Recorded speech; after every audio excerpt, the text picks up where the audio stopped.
آزادی رائے کی وجہ سے انہوں نے یہ کیا، ہم بھی یہ کر رہے ہیں، وہ بھی کوئی گستاخی کریں گے، کیا پھر اس کے ایمبیسڈر کو بھی ہم واپس بھیجیں گے؟ اور 50 مسلمان ملک ہیں، کوئی بھی اس طرح نہیں کر رہا، کوئی وہاں کہیں مظاہرے نہیں ہوئے، وہ بھی نہیں کہہ رہے کہ ایمبیسڈر کو واپس بھیجو. تو اس کا پہلے تو کوئی فرق نہیں پڑنا لگا فرانس کو. لیکن میں آپ کو یہ بتاؤں پاکستان کو کیا فرق پڑے گا. سب سے بڑا فرق یہ پڑے گا ہمارے ملک کو کہ بڑی مشکلوں سے ہماری معیشت اٹھ رہی ہے. بڑی دیر کے بعد پاکستان کے اندر انڈسٹری اوپر جا رہی ہے، لارج اسکیل انڈسٹری بڑی دیر کے بعد اٹھ رہی ہے، نوکریاں مل رہی ہیں لوگوں کو. ہمارے ملک میں دولت میں اضافہ ہو رہا ہے، ہماری ایکسپورٹس بڑھ رہی ہیں، ہمارا روپیہ مضبوط ہو رہا ہے. بڑی دیر کے بعد روپیہ مضبوط ہوتا جا رہا ہے. جب روپیہ اوپر جاتا ہے تو مثلا پیٹرول اور ڈیزل سستا کیا ہے، باہر کی جو چیزیں ہم اگاتے ہیں وہ سستی ہونی شروع ہو گئی ہیں. جب ہم فرانس کے ایمبیسڈر کو واپس بھیج کے تعلقات توڑیں گے ان سے، اس کا مطلب کہ یورپین یونین سے ہم تعلقات توڑیں گے.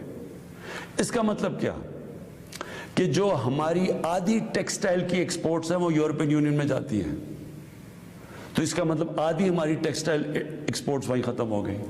اس کا مطلب بے روزگاری، فیکٹریاں بند ہو جائیں گی. اور اس کے آگے کیونکہ آدھی ہماری مین ایکسپورٹ ٹیکسٹائل ہے، جب ٹیکسٹائل آدھی رہ جائے گی ایکسپورٹ، ہمارے روپے کے اوپر پریشر پڑے گا، روپیہ گرے گا، مہنگائی بڑھے گی، غربت بڑھے گی.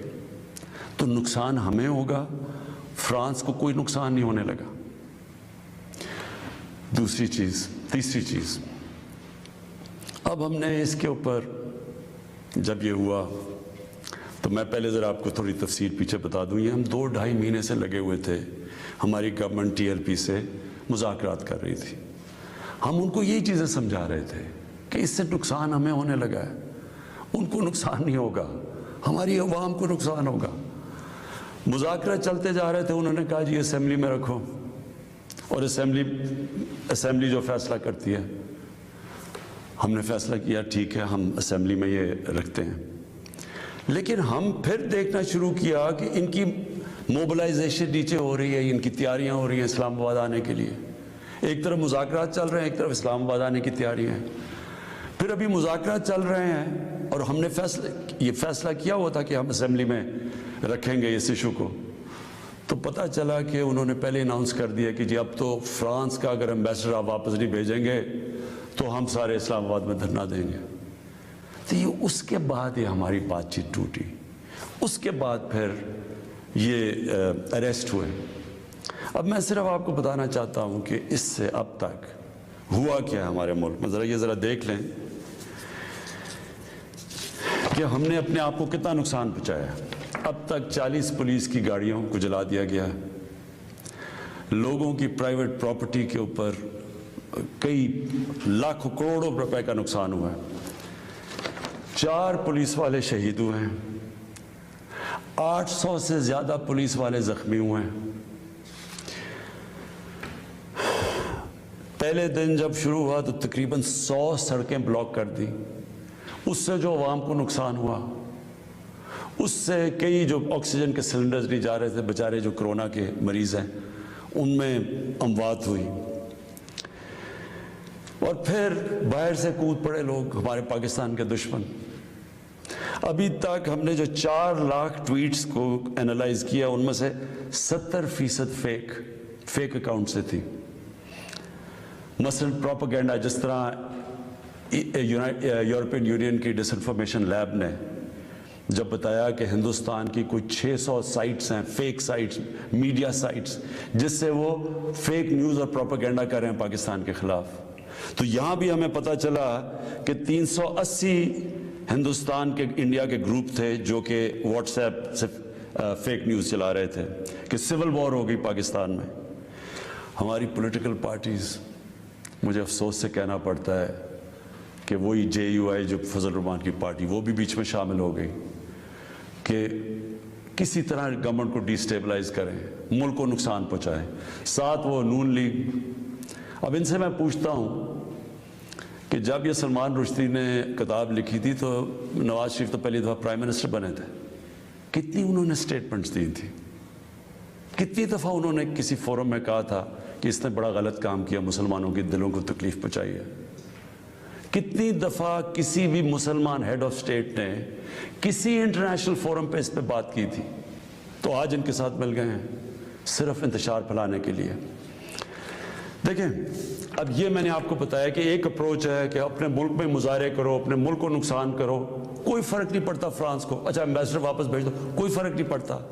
اب یہ سنیں کہ میری اپروچ کیا ہے، مقصد تو ہمارا ایک ہی ہے، ہم کیا چاہتے ہیں کہ ہم یہ چاہتے ہیں کہ یہ جو ہر تھوڑے سالوں کے بعد ہمارے دلوں کو تکلیف پہنچائی جاتی ہے، اس کی دوسری اپروچ کیا ہے، یہ اب سنیں میری اپروچ کیا ہے۔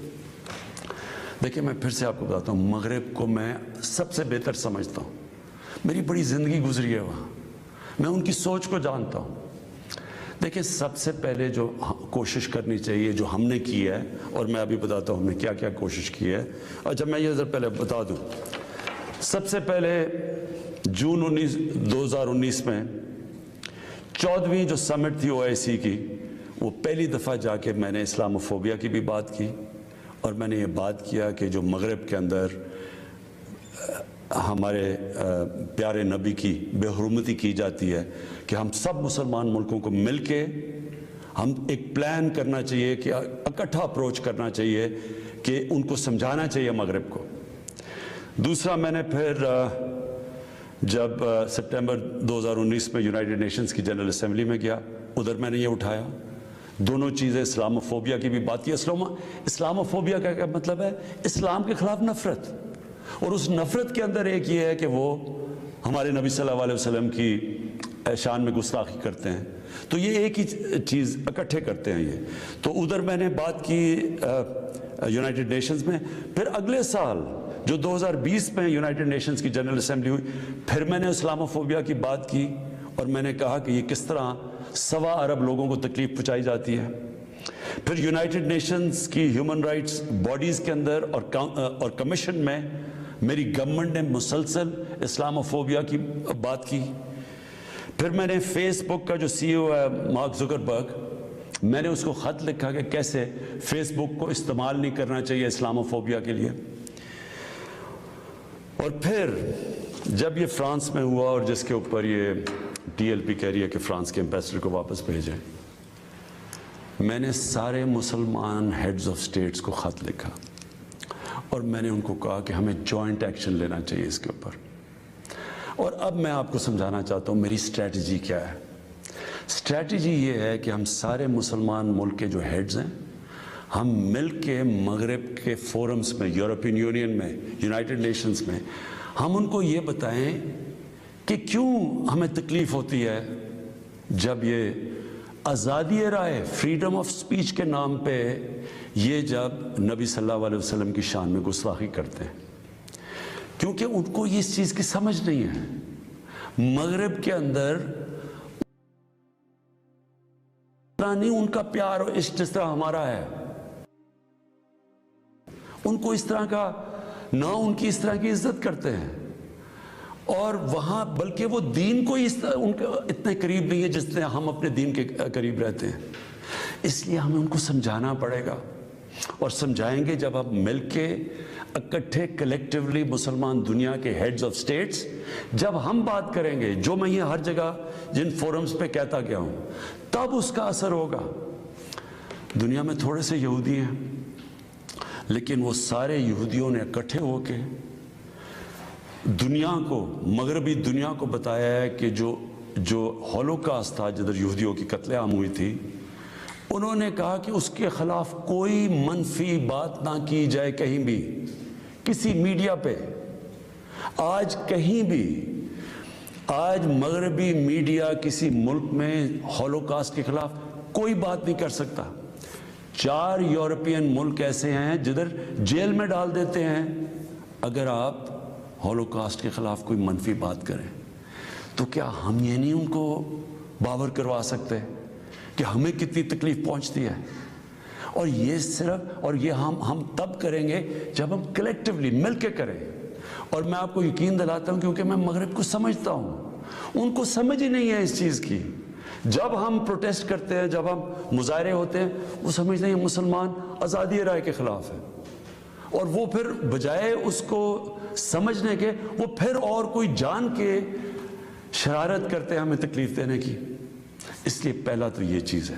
اور دوسرا میں جو کہنا چاہتا ہوں وہ یہ, دوسرا طریقہ کیا ہے کہ جب ایک 50 مسلمان ملک مل کے یہ کہیں گے کہ اگر کسی ملک میں سے اس طرح کیا گیا تو ہم سارے مل کے ان کا ٹریڈ بوائیکاٹ کریں گے, ان کی ہم چیزیں نہیں خریدیں گے, اس کا اثر ہوگا. اس طرح ہم اپنا جو ہم مقصد ہے اس پہ پہنچ سکتے ہیں. میں نے آپ کو 2 مقصد بتائے. ایک یہ TLP کا مقصد ہے, ہم ساری زندگی بھی لگے رہیں, ہم اپنے ملک کو نقصان پہنچاتے رہیں گے, کبھی کوئی فرق نہیں پڑنے لگا ان کو. جو میں کیمپین کر رہا ہوں, میں آپ کو یقین دلاتا ہوں کہ یہی طریقہ ہے کہ انشاءاللہ ایک دن ان کو سمجھ آ جائے گی, اور وہ دن دور نہیں ہے. میں آج آپ سب کے سامنے کہتا ہوں کہ میں ذمہ داری اس کی لیتا ہوں, میں ہی اس کیمپین کو لیڈ کروں گا, لیکن میں انشاءاللہ اپنی قوم کو مایوس نہیں کروں گا, اپنے مسلمانوں کو مایوس نہیں کروں گا. ہم انشاءاللہ ان کو یہ ایک دن سمجھا دیں گے کہ جس طرح اگر وہ یہودیوں کے لیے سینسٹیو ہیں, ان کو تکلیف نہیں دینا چاہتے, تو ہم تو سوار مسلمان ہیں, ہمارے بھی دل ہیں, ہمیں بھی تکلیف ہوتی ہے.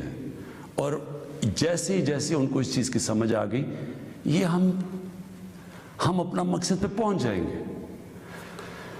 آخر میں اپنے علماء ان کو خاص طور پہ کہنا چاہتا ہوں کہ آپ کو اس میں ہمارے ساتھ مل کے, میرے ساتھ مل کے میری تائید کرنی چاہیے, ہماری مدد کرنی چاہیے, کیونکہ یہ جو چیزیں یہ جو ہو رہے ہیں ہمارے ملک کو نقصان پہنچ رہا ہے, اس سے تکلیف پہنچتی ہے. ہماری پولیس سے جو ہوا ہے, 800 پولیس انجر ہوئی ہے, جو ان کو کئی ہسپتالوں میں پڑے ہوئے ہیں. تو اس سے کس کو فائدہ ہوا ہے؟ کیوں ہندوستان کی یہ جو ویب سائٹس ہیں جو اس کے اندر کود پڑی ہیں, یہ دشمنوں کو فائدہ ہوا ہے. قوم کو کیا فائدہ ہوا اس سے؟ قوم کو تو صرف نقصان ہوا ہے. اور جو مقصد ہے ہمارا, اس سے تو اس پہ نہیں پہنچ رہے ہم. کوئی فرق نہیں پڑے گا کسی مغربی ممالک کو جو مرضی ہم اپنا ملک کا نقصان کریں. جرم کہیں اور ہو, ہم اپنے اوپر خود کش حملہ کر دیں. یہ کون سی عقل اور سمجھ ہے؟ تو میں آپ سب کو کہوں گا, اپنی قوم کو کہوں گا کہ یہ ٹائم ہے اکٹھے ہونے کا. ہمارا ملک بڑی مشکلوں سے ایک اس طرف نکل رہا ہے کہ ہم اب اوپر آنے والے ہیں. ہماری معیشت اٹھ رہی ہے, لوگوں کو روزگار مل رہا ہے, ہمارا روپیہ مضبوط ہو رہا ہے, ہمارا ملک کا ڈائریکشن ٹھیک ہے. تو یہ ٹائم اپنے ملک کو نقصان پہنچانے کے لیے نہیں ہے. یہ صرف ہمارے ملک کے دشمن ہمیں نقصان پہنچائیں گے. ہم سب کو اب اکٹھے ہو کے اللہ کا شکر ادا کرنا چاہیے کہ ہم یہ 2 سال بڑے مشکل وقت سے گزرے ہیں. حالانکہ ہمارے پاس اس وقت کرونا کا ایک تیسرا ویو آیا ہوا ہے, اس کے اوپر ہمیں سب کو مل کے SOPs پہ چلنا چاہیے. اللہ سے دعا کرنی چاہیے کہ ہمیں اس مشکل سے بھی نکال دے, اور پھر اس کا شکر ادا کرنا چاہیے کہ ہم 2 سال کے بعد ایک قوم, ہماری معیشت اٹھ رہی ہے, تو ہم اس کو نقصان نہ پہنچائیں. پاکستان پائندہ.